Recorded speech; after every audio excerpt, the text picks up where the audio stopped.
আলহামদুলিল্লাহ প্রিয় দর্শক, আমরা এখন ট্রলার ঘাটে আছি। ট্রলারটা ছেড়ে দিবে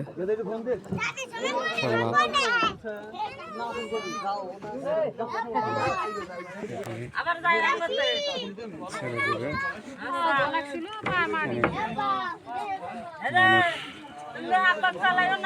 এগুলো তিল,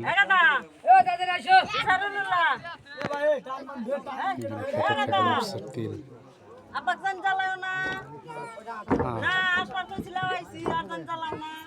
মোটামুটি ট্রলার এখনই ছেড়ে দিবে। এটা যমুনা নদী, বিশাল নদী। এই নদীতেই একটা সময় অনেক ভয় ছিল